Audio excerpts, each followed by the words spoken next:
Only a few months left and the year's about to end, and I feel like most of us are feeling that we haven't done much yet or we haven't finished any goal. Like for me, I haven't done much of my weight loss, or I feel like there's a lot of resolutions that I did that I haven't done. So I know that there's a lot of us who are currently feeling that we need to try and catch up this last few months of the year.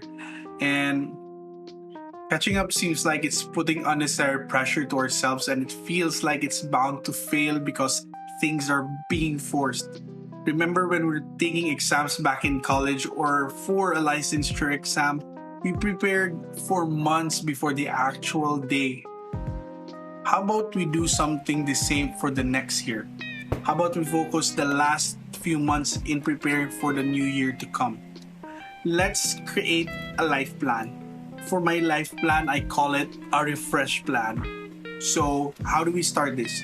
Step one, let's write all the things you have on your mind on a notebook or digital journal. Let's call this step brain dumping.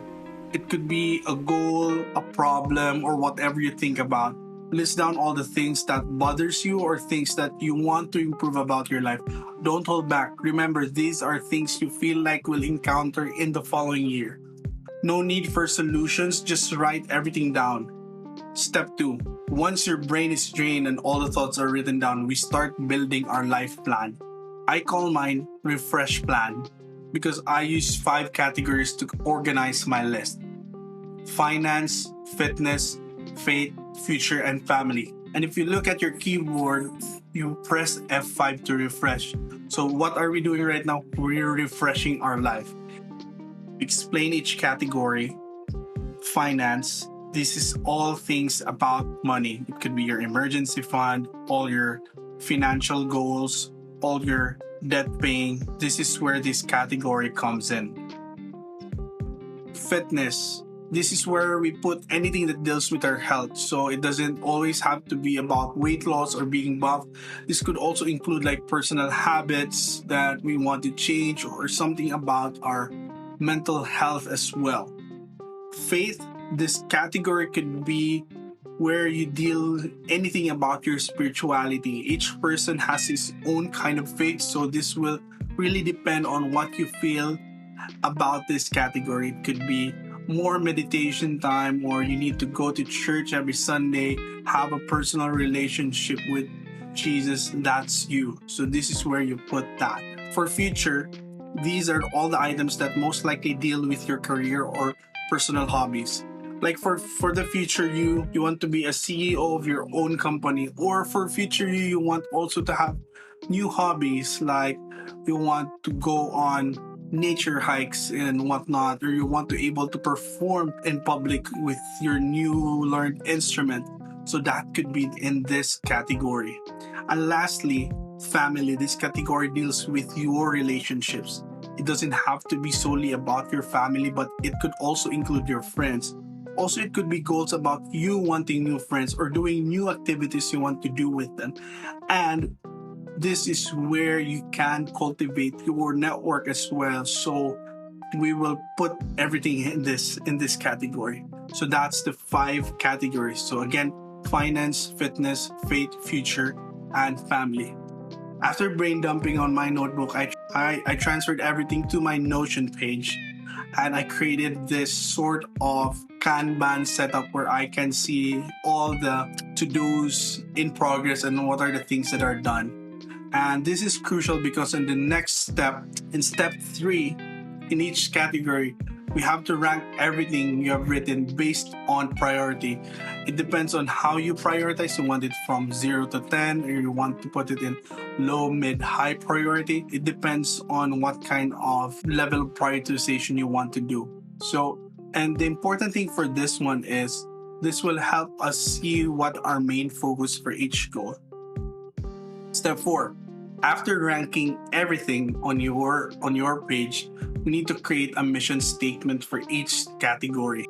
Here's a sample. For my finance area, my mission statement is to be able to live a comfortable life, being debt free and not worry about expenses by doing proper financial planning. In that statement, there are two important components. One is the problem slash area of improvement, and number two is action to resolve the issue. So for number one, the part is that I have expenses that I worry about, and number two, my action to resolve the issue is to have proper financial planning.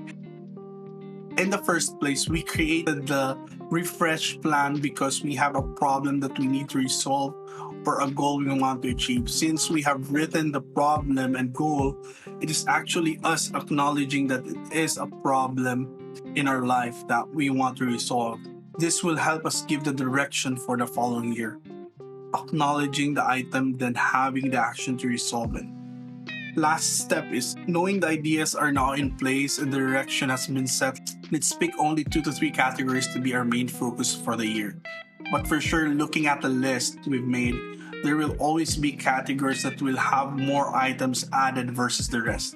This indicates this category is one causing us much worry or stress since we want to improve in that category in a lot of ways. So what's next? Why do we have to do this now versus doing this from the start of the year? It all boils down to habit formation. We want to kickstart the things that we want to do now as soon as possible and create the habit. And once the new year comes, we're already in sync with that. And it's easy for us to just continue the year with those habits. By January, things are already natural for us. New Year resolutions will be no longer necessary since we are already doing something we've always wanted to do. Think of the refresh plan as a guide. These are not set rules, it's merely a guide on how we can live our lives to the fullest in these categories. So join me in this progress and hope you like those quick steps that I provided and share your progress with me so that together we will explore how we can improve our lives through this refresh plan.